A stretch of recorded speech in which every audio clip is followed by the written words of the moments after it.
ಜಗತ್ತಿನ ಇತಿಹಾಸವೇನೆಂದರೆ ಅದು ಆತ್ಮಶ್ರದ್ಧೆ ಹೊಂದಿರುವ ಕೆಲವೇ ವ್ಯಕ್ತಿಗಳ ಇತಿಹಾಸ. ಆ ಶ್ರದ್ಧೆಯೇ ಅಂತರಂಗದ ದಿವ್ಯತೆಯನ್ನು ಬಡಿದೆಬ್ಬಿಸುತ್ತದೆ. ಆಗ ನೀವು ಏನು ಬೇಕಾದರೂ ಸಾಧಿಸಬಲ್ಲಿರಿ. They alone live who live for others. The rest are more dead than alive.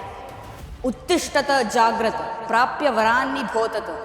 ಏಳಿ ಎದ್ದೇಳಿ ಗುರಿ ಮುಟ್ಟುವ ತನಕ ನಿಲ್ಲದಿರಿ. My child, what I want is muscles of iron, nerves of steel, inside which dwells a mind made up of the same material as that of which a thunderbolt is made. ಇಂತಹ ಚಾರಿತ್ರ್ಯ ನಿರ್ಮಾಣಕಾರಿಯಾದ ಸ್ಫೂರ್ತಿದಾಯಕ ವಾಣಿಗಳನ್ನು ತಿಳಿಸಿತು ಎಲ್ಲಿ. ಸ್ವಾಮಿ ವಿವೇಕಾನಂದರ ಅತ್ಯಂತ ಮಹತ್ವದ ಆಶಯಗಳಲ್ಲಿ ಒಂದೇನೆಂದರೆ ಅದು ಉನ್ನತವಾದ ಉದಾತ್ತವಾದ ವಿಚಾರಗಳನ್ನು ಪ್ರತಿಯೊಬ್ಬರ ಮನೆ ಬಾಗಿಲಿಗೂ ತಲುಪಿಸುವಂತಹ ಒಂದು ಕಾರ್ಯಯಂತ್ರವನ್ನು ನಿರ್ಮಿಸುವುದು. ವಸಂತ ವಿಹಾರ ಅಂತಹ ಅರ್ಥಪೂರ್ಣ ಉಪಕ್ರಮಗಳಲ್ಲಿ ಒಂದಾಗಿದೆ. ಕೇವಲ 10 ದಿನಗಳ ಅಲ್ಪಾವಧಿಯಲ್ಲಿಯೇ ಮಕ್ಕಳ ಮನಸ್ಸಿನಲ್ಲಿ ಉದಾತ್ತ ಮೌಲ್ಯಗಳು, ಶಿಸ್ತು, ಶಕ್ತಿ, ಭಕ್ತಿ ಮತ್ತು ಚಾರಿತ್ರ್ಯದ ಬೀಜಗಳನ್ನು ಬಿತ್ತುವ ಉದ್ದೇಶದಿಂದ ಇದು ರೂಪುಗೊಂಡಿದೆ. ನಿಜಕ್ಕೂ 10 ದಿನಗಳ ಒಂದು ಶಿಬಿರವು ಎಲ್ಲವನ್ನೂ ಸಾಧಿಸಿದೆ ಎಂದು ಹೇಳಲಾಗದು. ಆದರೆ ಈ ವಸಂತ ವಿಹಾರವು ಮಕ್ಕಳ ಜೀವನದಲ್ಲಿ, ವಿಶೇಷವಾಗಿ ಬೆಳವಣಿಗೆಯ ಅತ್ಯಂತ ನಿರ್ಣಾಯಕ ಘಟ್ಟದಲ್ಲಿ ಸರ್ವಾಂಗೀಣ ಅಭಿವೃದ್ಧಿಯನ್ನು ಹೇಗೆ ಪ್ರಾರಂಭಿಸುವುದು ಎಂಬುದಕ್ಕೆ ಒಂದು ಸ್ಪಷ್ಟವಾದ ಮತ್ತು ಪ್ರೇರಣಾದಾಯಕವಾದ ರೂಪುರೇಖೆಯನ್ನು ಯಶಸ್ವಿಯಾಗಿ ನೀಡಿದೆ. ಈ ವರ್ಷದ ವಸಂತ ವಿಹಾರವನ್ನು 2 ವಿಭಾಗಗಳಾಗಿ ನಡೆಸಲಾಯಿತು. ಮೊದಲ ವಿಭಾಗವು ಈಗಾಗಲೇ ವಿವೇಕಾನಂದ ಬಾಲಕ ಸಂಘದಲ್ಲಿ ಭಾಗವಹಿಸುತ್ತಿರುವ ವಿದ್ಯಾರ್ಥಿಗಳಿಗಾಗಿ ಆಯೋಜಿಸಲ್ಪಟ್ಟಿತ್ತು. ಈ ತಂಡದಲ್ಲಿ 52 ವಿದ್ಯಾರ್ಥಿಗಳು ಭಾಗವಹಿಸಿದ್ದರು. ಎರಡನೇ ವಿಭಾಗವನ್ನು ಹೊಸ ವಿದ್ಯಾರ್ಥಿಗಳಿಗೆ ವಿಶೇಷವಾಗಿ ಆರಂಭಿಸಲಾಯಿತು. ಇದರಿಂದ ಅವರಿಗೆ ಮಾನವ ನಿರ್ಮಾಣ ಮತ್ತು ಚಾರಿತ್ರ್ಯ ನಿರ್ಮಾಣದ ಶಿಕ್ಷಣ ವ್ಯವಸ್ಥೆಯೊಳಗೆ ಪ್ರವೇಶಿಸುವ ಉತ್ತಮ ಅವಕಾಶ ದೊರೆಯಿತು. ಎಂದಿನಂತೆ ಈ ತಂಡದಲ್ಲಿ ಹೆಚ್ಚಿನ ಸಂಖ್ಯೆಯಲ್ಲಿ ವಿದ್ಯಾರ್ಥಿಗಳು ಭಾಗವಹಿಸಿದ್ದು, ಸುಮಾರು 106 ವಿದ್ಯಾರ್ಥಿಗಳು ನೋಂದಾಯಿಸಿಕೊಂಡಿದ್ದರು. ವಿವೇಕಾನಂದ ಬಾಲಕ ಸಂಘವು ಸದಾ ಮಕ್ಕಳ ಸರ್ವಾಂಗೀಣ ಅಭಿವೃದ್ಧಿಗೆ ಮಹತ್ವ ನೀಡುತ್ತಾ ಬಂದಿದೆ. ಈ ದೃಷ್ಟಿಯಲ್ಲಿ ದೈಹಿಕ ಅಭಿವೃದ್ಧಿಯೇ ಮೂಲಾಧಾರವೆಂಬ ವಿಚಾರಕ್ಕೆ ವಿಶೇಷ ಒತ್ತು ನೀಡಲಾಗಿದೆ. ಸ್ವಾಮಿ ವಿವೇಕಾನಂದರು ಇದನ್ನೇ ಬಲವಾಗಿ ಪ್ರತಿಪಾದಿಸಿದ್ದರು. ಮೊದಲ ವಿಭಾಗದ ವಿದ್ಯಾರ್ಥಿಗಳು 10 ದಿನಗಳ ಅವಧಿಯಲ್ಲಿಯೂ ಶ್ರೀ ಎಚ್.ಎಸ್. ರಾಮಕೃಷ್ಣ ಅವರ ಮಾರ್ಗದರ್ಶನದಲ್ಲಿ ಯೋಗಾಭ್ಯಾಸ ಮಾಡಿದರು. ಸೂರ್ಯ ನಮಸ್ಕಾರ, ಮೂಲಭೂತ ದೇಹ ವಿಸ್ತರಣೆ ವ್ಯಾಯಾಮಗಳು, ವಿವಿಧ ಯೋಗಾಸನಗಳು ಹಾಗೂ ಹೊಸ ವ್ಯಾಯಾಮಗಳನ್ನು ಅವರಿಗೆ ಕಲಿಸಲಾಯಿತು. ಇವುಗಳ ಮೂಲಕ ವಿದ್ಯಾರ್ಥಿಗಳಲ್ಲಿ ಲವಚಿಕತೆ, ಶಕ್ತಿ ಮತ್ತು ಶಿಸ್ತು ಬೆಳೆಸುವ ಪ್ರಯತ್ನ ನಡೆಯಿತು. ಇನ್ನೊಂದೆಡೆ ಎರಡನೆಯ ವಿಭಾಗದಲ್ಲಿ ಕೆಲವು ವಿದ್ಯಾರ್ಥಿಗಳು ಶ್ರೀ ಸುರೇಶ್ ಅವರ ಮಾರ್ಗದರ್ಶನದಲ್ಲಿ ಕರಾಟೆ ಅಭ್ಯಾಸ ಮಾಡಿದರು. ಕರಾಟೆಯ ಮೂಲಭೂತ ಚಲನೆಗಳು, ಹೆಜ್ಜೆಗಳು ಮತ್ತು ತಂತ್ರಗಳನ್ನು ಅವರು ಕಲಿತರು. ಇನ್ನು ಕೆಲವರು ಕಬಡ್ಡಿ ಮತ್ತು ಫುಟ್ಬಾಲ್ ಆಟಗಳಲ್ಲಿ ಉತ್ಸಾಹದಿಂದ ಭಾಗವಹಿಸಿದರು. ಸಮರ್ಪಿತ ಸ್ವಯಂ ಸೇವಕರ ಮಾರ್ಗದರ್ಶನದಲ್ಲಿ ಅವರು ತಂಡಭಾವನೆ, ಹೊಂದಾಣಿಕೆ ಮತ್ತು ಕ್ರೀಡಾ ಸ್ಫೂರ್ತಿಯನ್ನು ಕಲಿಯುವ ಸಾರ್ಥಕ ಸಮಯವನ್ನು ಕಳೆದರು. ಮೈದಾನದಲ್ಲಿ ಶ್ರಮಪಟ್ಟು ಬೆವರು ಸುರಿಸಿದ ನಂತರ ವಿದ್ಯಾರ್ಥಿಗಳು ತ್ವರಿತವಾಗಿ ಹಿಂದಿರುಗಿ ಬಟ್ಟೆ ಬದಲಿಸಿ ತಮ್ಮ ಸಮವಸ್ತ್ರವನ್ನು ಧರಿಸಿ ರಾಮಕೃಷ್ಣಾನಂದ ಸಭಾಂಗಣದಲ್ಲಿ ಪ್ರಾತಃ ಪ್ರಾರ್ಥನೆಗಾಗಿ ಕೂಡುಬರುತ್ತಿದ್ದರು.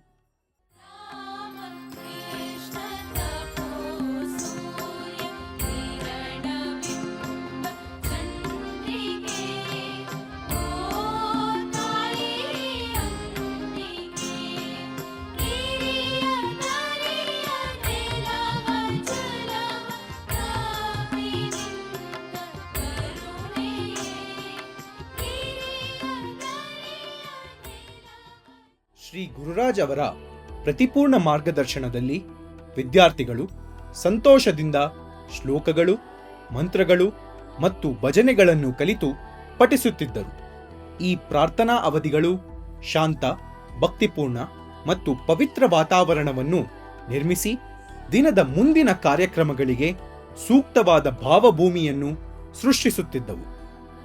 ಪ್ರಾತಃ ಪ್ರಾರ್ಥನೆಯ ನಂತರ ವಿದ್ಯಾರ್ಥಿಗಳು ರಾಮಕೃಷ್ಣ ಸಭಾಂಗಣದತ್ತ ಸಾಗುತ್ತಿದ್ದರು. ಅಲ್ಲಿ ತಮ್ಮ ತಮ್ಮ ಗುಂಪುಗಳ ಪ್ರಕಾರ ಕುಳಿತು ಸ್ವಾಮಿ ದ್ಯುತಿಮಯಾನಂದಜಿ ಮಹಾರಾಜ್ ಅವರ ಮಾರ್ಗದರ್ಶನದಲ್ಲಿ ಭಗವದ್ಗೀತೆಯ 12ನೇ ಅಧ್ಯಾಯವಾದ ಭಕ್ತಿಯೋಗವನ್ನು ಪಠಿಸುತ್ತಿದ್ದರು. ನಂತರ ರುಚಿಕರವಾದ ಉಪಹಾರವನ್ನು ಸವಿದರು. ತಮ್ಮ ತಮ್ಮ ತರಗತಿಗಳಿಗೆ ತೆರಳುವ ಮೊದಲು ವಿದ್ಯಾರ್ಥಿಗಳು ಮುಖ್ಯ ಮಂದಿರ, ಶ್ರೀ ಮಾತೆಯವರ ಪವಿತ್ರ ಶಿಲೆ, ಸ್ವಾಮೀಜಿಯವರ ಪ್ರತಿಮೆ ಹಾಗೂ ಸ್ವಾಮಿ ಯತೀಶ್ವರಾನಂದಜಿ ಕುಟೀರಕ್ಕೆ ಭೇಟಿ ನೀಡುತ್ತಿದ್ದರು. ಮಠದ ಪವಿತ್ರ ವಾತಾವರಣದಲ್ಲಿ ಭಕ್ತಿ, ಗೌರವ ಮತ್ತು ಪ್ರೇರಣೆಯೊಂದಿಗೆ ದಿನವನ್ನು ಆರಂಭಿಸಲು ಈ ಭೇಟಿಗಳು ಮಕ್ಕಳಿಗೆ ಸಹಾಯಕವಾಗುತ್ತಿತ್ತು. ಈ ವರ್ಷದ ಶಿಬಿರದ ತರಗತಿಗಳನ್ನು ಅತ್ಯಂತ ಸುಂದರವಾಗಿ ಮತ್ತು ಚಿಂತನಾಪೂರ್ಣವಾಗಿ ರೂಪಿಸಲಾಗಿತ್ತು. ವಿದ್ಯಾರ್ಥಿಗಳಿಗೆ ವಿಶಾಲವಾದ ಮತ್ತು ಸಮತೋಲನಯುತವಾದ ಅಧ್ಯಯನ ಅನುಭವವನ್ನು ನೀಡುವ ಉದ್ದೇಶದಿಂದ ಅವುಗಳನ್ನು ಆಯೋಜಿಸಲಾಗಿತ್ತು. ಯುವ ಮನಸ್ಸುಗಳಲ್ಲಿ ಸೂಕ್ತವಾಗುವಂತೆ, ಅವರಿಗೆ ಅರ್ಥವಾಗುವಂತೆ ಮತ್ತು ಸಂಬಂಧಿಸಿಕೊಳ್ಳುವಂತೆ ಈ ತರಗತಿಗಳನ್ನು ವಿನ್ಯಾಸಗೊಳಿಸಲಾಗಿತ್ತು. Before the camp started, I was wondering how the classes will be. During the camp, I realized that they were way more better than I expected to be. So it helped me overcome my social anxiety. I love many classes in which one of them where they connected the bridges between spirituality and patriotism. ಮಠದ ಆಹ್ವಾನದ ಮೇರೆಗೆ ವಿವಿಧ ಸಂಪನ್ಮೂಲ ವ್ಯಕ್ತಿಗಳು ಈ ತರಗತಿಗಳನ್ನು ನಡೆಸಿದರು. ಮಠದ ಪೂಜ್ಯ ಸಾಧುಗಳು, ಸ್ವಯಂ ಸೇವಕರು ಮತ್ತು ವಿವೇಕಾನಂದ ಯುವಕ ಸಂಘದ ಸದಸ್ಯರು ವಿದ್ಯಾರ್ಥಿಗಳಿಗೆ ಮಾರ್ಗದರ್ಶನ ನೀಡಿದರು. ತರಗತಿಗಳಲ್ಲಿ ಒಳಗೊಂಡ ವಿಷಯಗಳು ಬಹಳ ವಿಶಾಲವೂ ಸಮೃದ್ಧವೂ ಆಗಿದ್ದವು.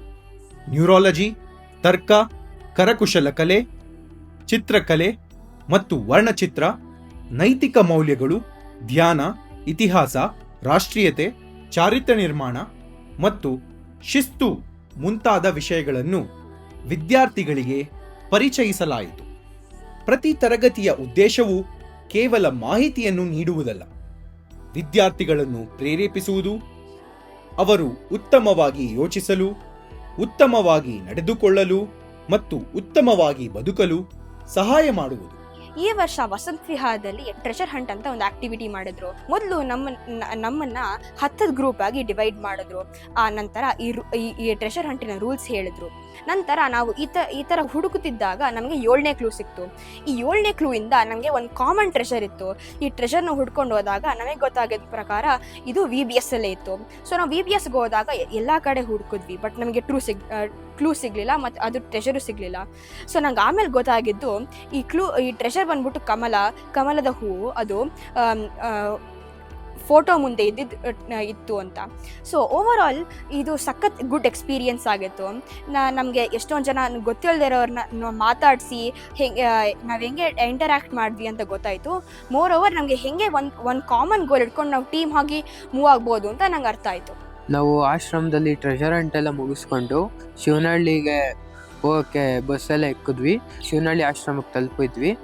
ಅಲ್ಲಿ ನಾವು ಶ್ರೈನ್ ನಮಸ್ಕಾರ ಮಾಡಿಕೊಂಡು ಡ್ರೆಸ್ ಚೇಂಜ್ ಮಾಡಿಕೊಂಡು ಉದಯ್ ಕುಮಾರ್ ಮತ್ತು ಮುರಳಿ ಸರ್ ಅವ್ರ ಕ್ಲಾಸ್ಗೆ ಹೋದಾಗ ಅವ್ರು ನಮಗೆ ಪಕ್ಷಿ ಮತ್ತು ಅದರ ವೀಡಿಯೋಗಳು ತೋರಿಸಿ ಅದರ ಗುಣಲಕ್ಷಣ ಎಲ್ಲ ನಮ್ಗೆ ತಿಳಿಸಿದ್ರು. ಮತ್ತು ನಾವು ರಾತ್ರಿ ಊಟ ಮುಗಿಸ್ಕೊಂಡು ಅಯ್ಯಪ್ಪ ಸ್ವಾಮಿ ಬೆಟ್ಟಕ್ಕೆ ಹೋಗಿದ್ವಿ. ಅಲ್ಲಿ ಚಂದ್ರಶೇಖರ್ ಸರ್ ಅವ್ರ ಕ್ಲಾಸ್ ಇತ್ತು. ಅವ್ರು ನಮಗೆ ಸ್ಟಾರ್ ಗೇಸಿಂಗ್ ಮಾಡಿಸಿದ್ರು. ಅವರಲ್ಲಿ ಜುಪಿಟರ್ ಮತ್ತು ಮೂನ್ ಅದರ ಹತ್ರದಿಂದ ನೋಡೋಕ್ಕೆ ಚಾನ್ಸ್ ಸಿಕ್ಕಿತ್ತು. ಮತ್ತು ವಾಪಸ್ ಆಶ್ರಮಕ್ಕೆ ಬಂದ್ವಿ. ಆಮೇಲೆ ಅದು ಮಾರನೇ ದಿನ ಬೆಳಗ್ಗೆ ಬೇಗ ಎದ್ದು ದೊಡ್ಡ ಬೆಟ್ಟಕ್ಕೆ ಟ್ರೆಕ್ಕಿಂಗ್ ಹೋಗಿದ್ವಿ. ಅಲ್ಲಿ ನಾವು ಟ್ರೆಕ್ಕಿಂಗ್ ಮೇಲೆ ಬೆಟ್ಟದ ಮೇಲೆ ನಾವು ಸೀನರೀಸ್ ಎಲ್ಲ ನೋಡಿಕೊಂಡು ಸ್ನ್ಯಾಕ್ಸ್ ತಿಂದು ಫೋಟೋಸ್ ತೆಗೆಸ್ಕೊಂಡು ವಾಪಸ್ ಬಂದ್ವಿ. ಎಲ್ಲರಿಗೂ ನಮಸ್ಕಾರ. ಡಾಕ್ಟರ್ ಶ್ರವಣ್ ಶ್ರೀನಿವಾಸ್ ರವರು ಒಬ್ಬರು ಗ್ರೇಟ್ ನ್ಯೂರೋಸರ್ಜನಿಸ್ಟ್. ಅವರು 200ಕ್ಕಿಂತ ಹೆಚ್ಚು ಸರ್ಜರಿಗಳನ್ನು ಮಾಡಿದ್ದಾರೆ ಬೆಂಗಳೂರಲ್ಲಿ. ಅವರು ನಮಗೆ 100ಕ್ಕಿಂತ ಹೆಚ್ಚು ಫೋಟೋ ಮತ್ತು ವಿಡಿಯೋಗಳನ್ನು ತೋರಿಸಿ ನಮ್ಮನ್ನು ಮೋಟಿವೇಟ್ ಮಾಡಿದ್ದಾರೆ. ಈ ವರ್ಷದ ವಸಂತ ವಿಹಾರ ಸಮ್ಮರ್ ಕ್ಯಾಂಪ್ನಲ್ಲಿ ನನಗೆ ತುಂಬ ಇಷ್ಟವಾಗಿರೋ ಕ್ಲಾಸ್ ಶ್ರೀ ಸಾಯಿ ಸತ್ಯಂ ಸರ್ ಅವರದು. ಅವರು ನಮಗೆಲ್ಲ ಟೂತ್ ಪಿಕ್ ಮತ್ತು ಸಣ್ಣ ಪುಟ್ಟ ರಬ್ಬರ್ ಟ್ಯೂಬ್ಸ್ನಿಂದ ನಮಗೆ 3D ಮಾಡೆಲ್ ಮಾಡಲು ಹೇಳಿಕೊಟ್ರು. ಮತ್ತು ಅದರ ಜೊತೆಗೆ ಅವರು ನಮಗೆ ಪೇಪರನ್ನು ಕಟ್ ಮಾಡಿ ನಮಗೆ 3D ಅದರಲ್ಲೂ 3D ಮಾಡೆಲ್ ಮಾಡಲು ಹೇಳಿಕೊಟ್ರು. ಈ ವರ್ಷದ ವಸಂತ ವಿಹಾರ ಸಮ್ಮರ್ ಕ್ಯಾಂಪ್ನಲ್ಲಿ ನನಗೆ ಈ ಕ್ಲಾಸ್ ತುಂಬ ವಿಶೇಷವಾಗಿತ್ತು. ಧನ್ಯವಾದಗಳು. ವಸಂತ ವಿಹಾರದ ಮತ್ತೊಂದು ವಿಶಿಷ್ಟ ಮತ್ತು ಮನಮುಟ್ಟುವ ಅಂಶವೆಂದರೆ ಇದು ಕೇವಲ ಚಿಕ್ಕ ಮಕ್ಕಳಿಗೆ ಕಲಿಯಲು ಮತ್ತು ಬೆಳೆಯಲು ದೊರೆಯುವ ಅವಕಾಶ ಮಾತ್ರವಲ್ಲ. ಒಂದಾನೊಂದು ಕಾಲದಲ್ಲಿ ಇದೇ ಸ್ಥಾನದಲ್ಲಿದ್ದ ಹಿರಿಯ ವಿದ್ಯಾರ್ಥಿಗಳಿಗೆ ಸ್ವಯಂ ಸೇವಕರ ಪಾತ್ರವನ್ನು ವಹಿಸುವ ಅವಕಾಶವೂ ಇದಾಗಿದೆ. ಇತ್ತೀಚೆಗೆ ತಮ್ಮ 10ನೆಯ ತರಗತಿಯ ಬೋರ್ಡ್ ಪರೀಕ್ಷೆಗಳನ್ನು ಪೂರ್ಣಗೊಳಿಸಿದ ಬಾಲಕರು ಶಿಬಿರದ ನಿರ್ವಹಣೆ ಮತ್ತು ಸುಗಮ ಕಾರ್ಯಚಟುವಟಿಕೆಗಳಲ್ಲಿ ಹೃದಯಪೂರ್ವಕವಾಗಿ ಭಾಗವಹಿಸಿದರು. ಸ್ವಾಮಿ ವಿವೇಕಾನಂದರು ಒಮ್ಮೆ ಹೇಳಿದ್ದರು, ಪಡೆಯುವವನಿಗಿಂತ ಕೊಡುವವನೇ ಧನ್ಯನು ಎಂದು. ಈ ಯುವ ಸ್ವಯಂ ಸೇವಕರಿಗೆ ವಸಂತ ವಿಹಾರವು ಈ ವಾಕ್ಯದ ಆಳವಾದ ಅರ್ಥವನ್ನು ಜೀವನದಲ್ಲಿ ಅನುಭವಿಸುವ ಒಂದು ಸದಾವಕಾಶವಾಯಿತು. ನಿಸ್ವಾರ್ಥ ಸೇವೆ, ಶಿಸ್ತು, ಜವಾಬ್ದಾರಿ ಮತ್ತು ಸಮರ್ಪಣೆಯ ಮೂಲಕ ಸಿಗುವ ಆನಂದವನ್ನು ಅನುಭವಿಸಲು ಆರಂಭಿಸಿದರು. ಈ ವಸಂತ ವಿಹಾರದಲ್ಲಿ ಭಾಗವಹಿಸಿದ ಮಕ್ಕಳಲ್ಲಿ ಜೀವನ ಪರ್ಯಂತ ಉಳಿಯುವಂತಹ ಮೌಲ್ಯಯುತವಾದ, ಪ್ರೇರಣಾದಾಯಕವಾದ ವ್ಯಕ್ತಿತ್ವವನ್ನು ರೂಪಿಸುವುದೇ ಏಕೈಕ ಉದ್ದೇಶವಾಗಿತ್ತು. ಹೀಗಾಗಿ ವಸಂತ ವಿಹಾರವು ಕೇವಲ 10 ದಿನಗಳ ಶಿಬಿರವಲ್ಲ, ಅದು ಬಾಲಮನಗಳಲ್ಲಿ ಶಕ್ತಿ, ಭಕ್ತಿ, ಶಿಸ್ತು, ಸೇವಾಭಾವ ಮತ್ತು ಚಾರಿತ್ರ್ಯವನ್ನು ಜಾಗೃತಗೊಳಿಸುವ ಒಂದು ಪವಿತ್ರ ಪ್ರಯತ್ನ. ಈ 10 ದಿನಗಳ ಸಾರ್ಥಕ ಪ್ರಯತ್ನಕ್ಕೆ ಕಾರಣರಾದ ಪೂಜ್ಯ ಸ್ವಾಮೀಜಿಗಳ ಮಾರ್ಗದರ್ಶನ, ಸಂಪನ್ಮೂಲ ವ್ಯಕ್ತಿಗಳ ಜ್ಞಾನ, ಶಿಕ್ಷಕರ ಪ್ರೀತಿ, ಸ್ವಯಂ ಸೇವಕರ ಸಮರ್ಪಣೆ, ಪೋಷಕರ ಸಹಕಾರ ಮತ್ತು ವಿದ್ಯಾರ್ಥಿಗಳ ಉತ್ಸಾಹ ಇವೆಲ್ಲವೂ ಸೇರಿ ಈ ವಸಂತ ವಿಹಾರವನ್ನು ಯಶಸ್ವಿ, ಸ್ಮರಣೀಯ ಮತ್ತು ಪ್ರೇರಣಾದಾಯಕವನ್ನಾಗಿ ಮಾಡಿವೆ. ಅಂತಿಮವಾಗಿ ವಸಂತ ವಿಹಾರವು ನಮಗೆ ಮತ್ತೊಮ್ಮೆ ಸ್ಮರಿಸುತ್ತದೆ, ಮಕ್ಕಳಲ್ಲಿ ಅಡಗಿರುವ ದೈವಿಕ ಶಕ್ತಿಯನ್ನು ಜಾಗೃತಗೊಳಿಸಿದರೆ ಅವರು ತಮ್ಮ ಬದುಕನ್ನು ಮಾತ್ರವಲ್ಲ, ಸಮಾಜವನ್ನು ಉನ್ನತಿಗೊಳಿಸಬಲ್ಲರು. ಆ ಜಾಗೃತಿಯೇ ಶಿಕ್ಷಣದ ನಿಜವಾದ ಗುರಿ. ಆ ಜಾಗೃತಿಯೇ ಸೇವೆಯ ನಿಜವಾದ ಫಲ.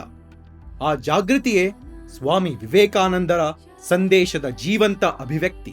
ಸ್ವಾಮಿ ವಿವೇಕಾನಂದರ ಮಹಾನ್ ದೃಷ್ಟಿಯಾದ ಮಾನವ ನಿರ್ಮಾಣ, ಚಾರಿತ್ರ್ಯ ನಿರ್ಮಾಣದ ಶಿಕ್ಷಣದತ್ತ ಇಡಲಾದ ವಿನಮ್ರವಾದರೂ ಶಕ್ತಿಯುತವಾದ ಒಂದು ಹೆಜ್ಜೆ.